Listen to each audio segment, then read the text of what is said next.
이 시간 하나님께서 우리에게 주시는 말씀은 다니엘서 2장의 말씀입니다.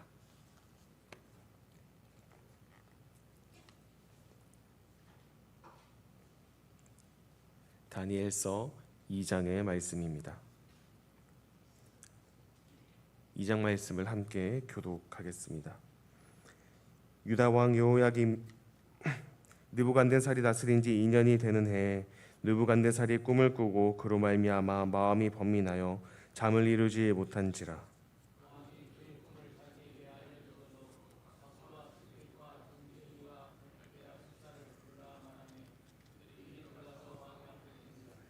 왕이 그들에게 이르되 내가 꿈을 꾸고 그 꿈을 알고자 하여 마음이 번민하도다 하니,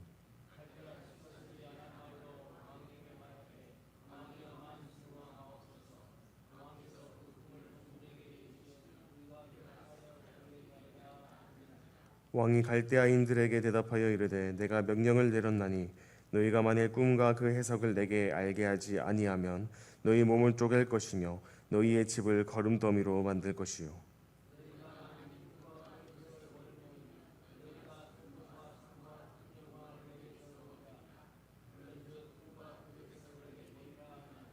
그들이 다시 대답하여 이르되 원하건대 왕은 꿈을 종들에게 이르소서 그리하시면 우리가 해석하여 드리겠나이다 하니,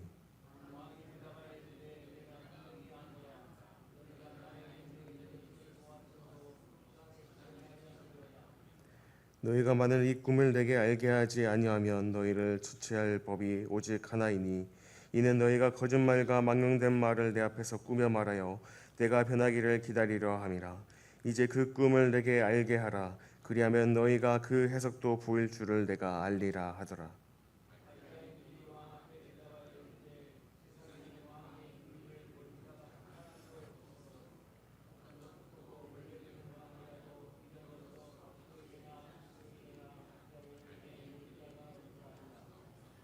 왕께서 물으신 것은 어려운 일이라. 육체와 함께 살지 않은 신들 외에는 왕 앞에 그것을 보일 자가 없나이다 한지라.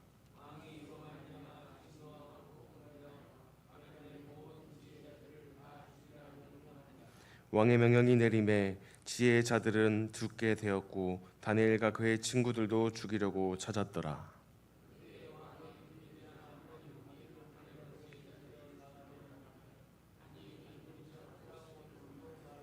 왕의 근위대장 아리옥에게 물어 이르되 왕의 명령이 어찌 그리 급하냐 하니, 아리옥이 그 일을 다니엘에게 알림해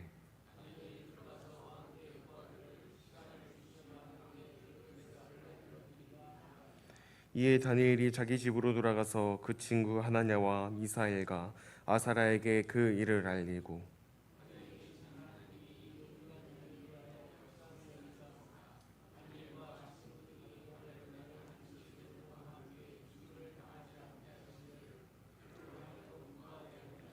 이에 이 은밀한 것이 밤의 환상으로 다니엘에게 나타나 보임에 다니엘이 하늘에 계신 하나님을 찬송하니라.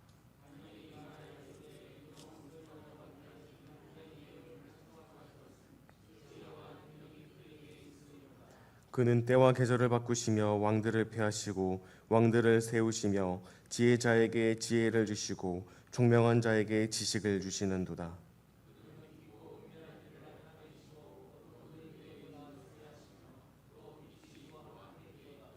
나의 조상들의 하나님이여, 주께서 이제 내게 지혜와 능력을 주시고 우리가 주께 구한 것을 내게 알게 하셨사오니 내가 주께 감사하고 주를 찬양하나이다.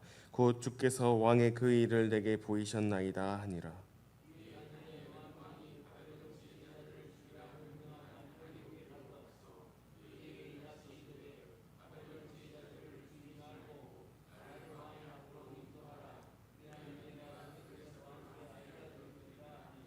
이에 아리옥이 다니엘을 데리고 급히 왕 앞에 들어가서 아뢰되 내가 사로잡혀온 유다 자손 중에서 한 사람을 찾아내었나이다. 그가 그 해석을 왕께 알려드리리이다 하니라.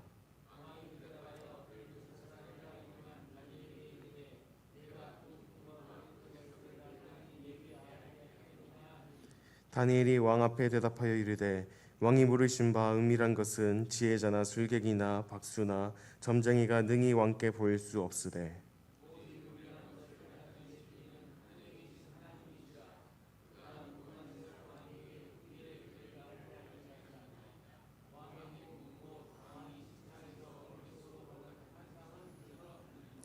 왕이여 왕이 침상에서 장래일을 생각하실 때 은밀한 것을 나타내시는 이가 장래일을 왕에게 알게 하셨사오며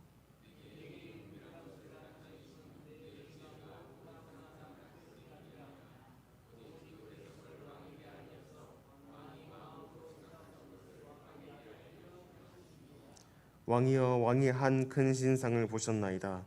그 신상이 왕의 앞에 섰는데 크고 광채가 매우 찬란하며 그 모양이 심히 두려우니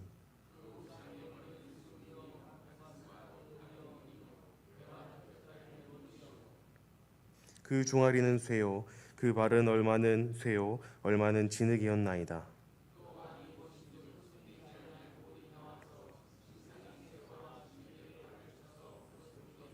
그때 새와 진흙과 녹과 은과 금이 다 부서져 여름 타작마당에 겨같이 되어 바람에 불려간 곳이 없었고 우상을 친 돌은 태산을 이루어 온 세계에 가득하였나이다.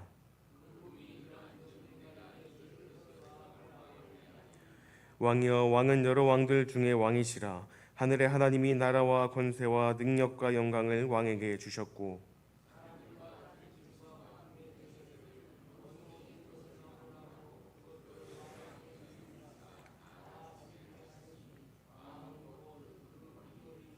왕을 뒤이어 왕보다 못한 다른 나라가 일어날 것이요 셋째로 또 녹같은 나라가 일어나서 온 세계를 다스릴 것이며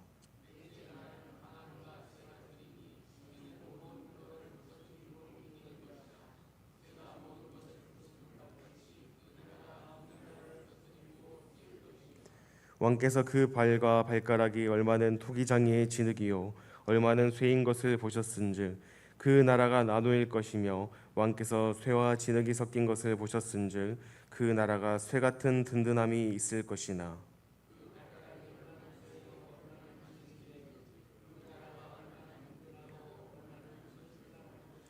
왕께서 쇠와 진흙이 섞인 것을 보셨은즉 그들이 다른 민족과 서로 섞일 것이나 그들이 피차에 합하지 아니함이 쇠와 진흙이 합하지 않음과 같으리이다.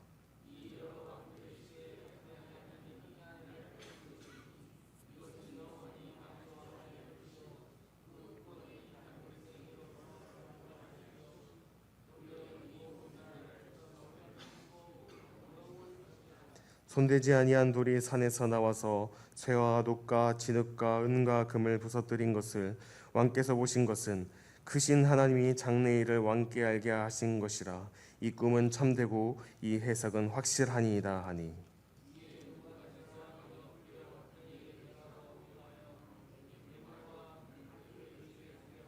왕이 대답하여 다니엘에게 이르되 너희 하나님은 참으로 모든 신들의 신이시요 모든 왕의 주제시로다. 내가 너희의 은밀한 것을 나타내었으니 내 하나님은 또 은밀한 것을 나타내시는 이시로다.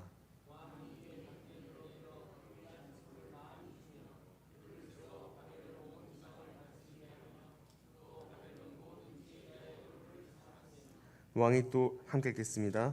왕이 또 다니엘의 요구대로 사드락과 메삭과 아벳느고를 세워 바벨론 지방의 일을 다스리게 하였고 다니엘은 왕궁에 있었더라. 아멘. 어제는 우리가 다니엘서 1장 말씀을 살펴보았습니다. 하나님께서는 뜻을 정하여 믿음을 지키는 이들에게 모든 학문과 언어와 서적을 깨닫게 하는 지혜와 명철을 주셨습니다. 특별히 다니엘에게는 환상과 꿈을 깨달아 알게 하셨다라고 기록하고 있습니다. 느부갓네살 왕은 이들의 지혜와 총명이 바벨론의 모든 지혜자들보다 10배나 더 뛰어났다고 이렇게 기록을 하고 있습니다. 이들은 바벨론의 포로로 잡혀오기 전부터 이미 귀족층이나 고위 계층의 자녀들, 그리고 이들의 용모가 아름답고 그 지혜가 원래부터 출중했던 그런 사람들을 포로로 잡아가 바벨론에 교육을 시켰습니다.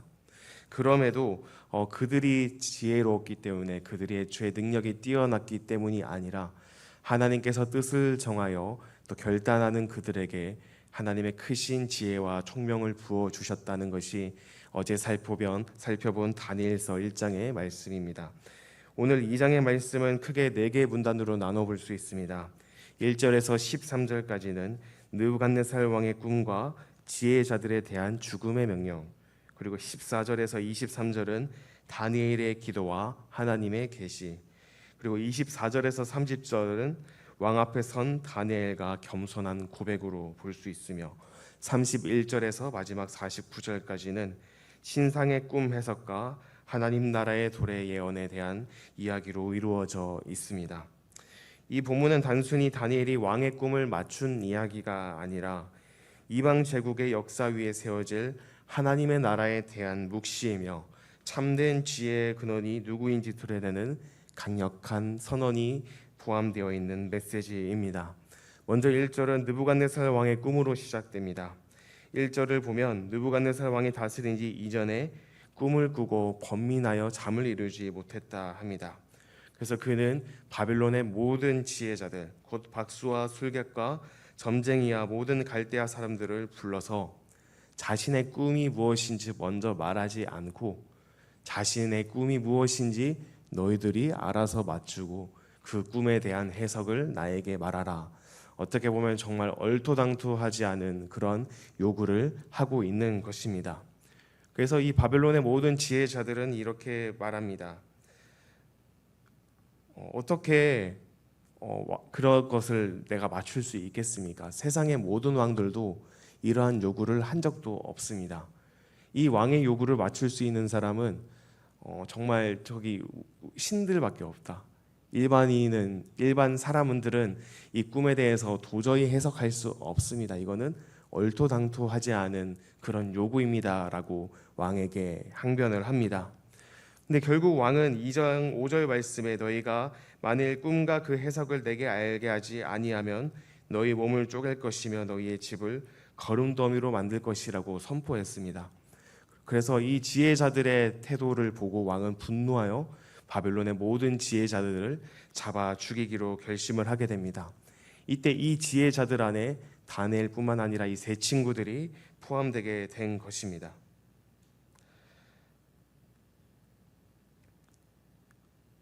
그래서 다니엘은 이게 어찌된 일인지 환관장에게 묻습니다. 그리고 그가 어떤 일들이 있었는지 다니엘에게 설명을 해줍니다. 그랬더니 다니엘은 이렇게 이야기를 합니다. 10일만 나에게 주시면은 내가 하나님께 기도하고 그 꿈을 왕에게 해석해 주겠다라고 이야기를 합니다. 환관장의 입장에서는 굉장히 괜찮은 조건이었습니다. 자기가 관리했던 그 모든 이들이 죽을 수밖에 없는 상황 가운데 한 줄기의 희망 같은 그런 존재라고 느껴졌을 것입니다. 그렇게 환관장은 왕에게 아뢰었고 왕은 그 다니엘에게 시간을 허락하게 됩니다. 먼저 다니엘은 기도로 하나님께 나아갔습니다.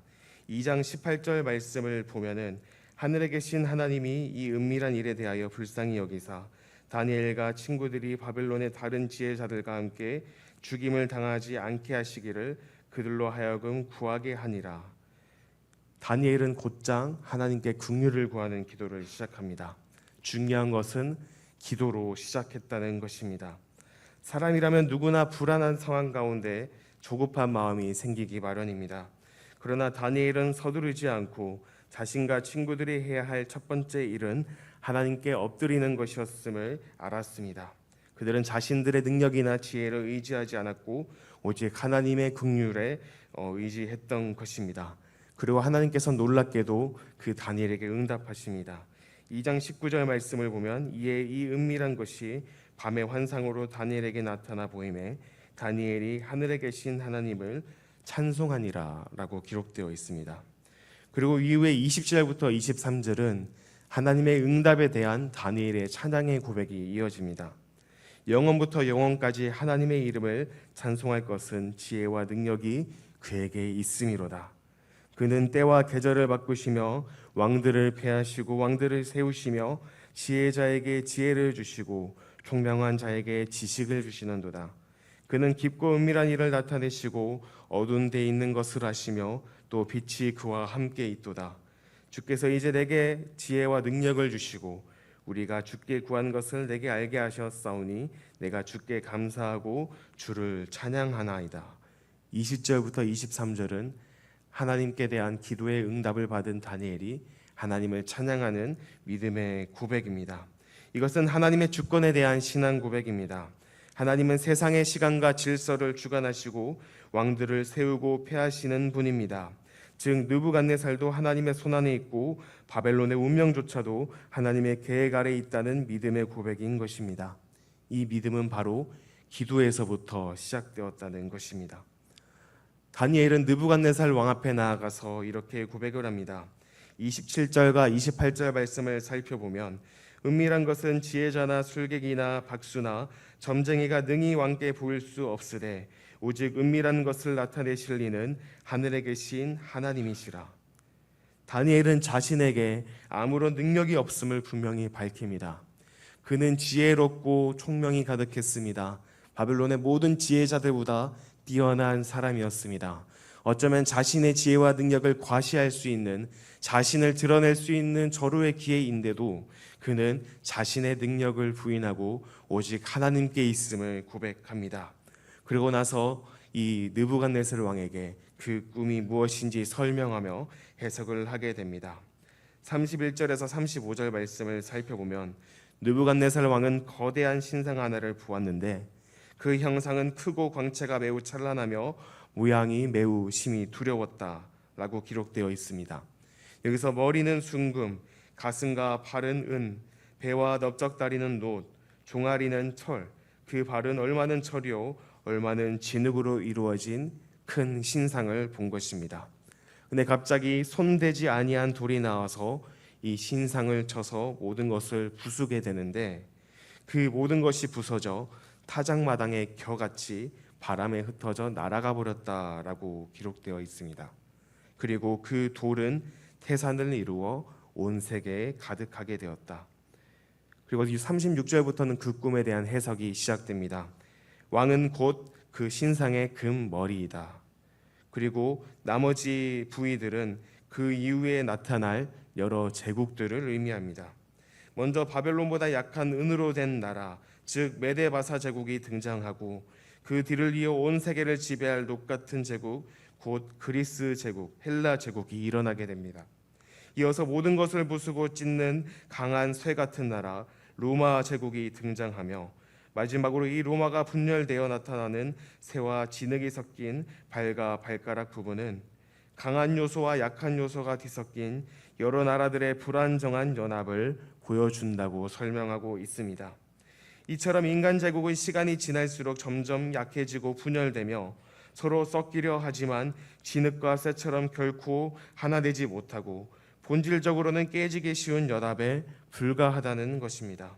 이는 역사의 주권이 인간이 아닌 하나님께 있으며 모든 제국은 결국 무너지고 하나님의 나라만이 영원히 설 것이라는 메시지를 담고 있다는 것입니다. 이전에 로마 제국이 영원할 것 같다고 생각했습니다. 하지만 그 로마 제국의 영광도 그리 오래 가지는 못했습니다.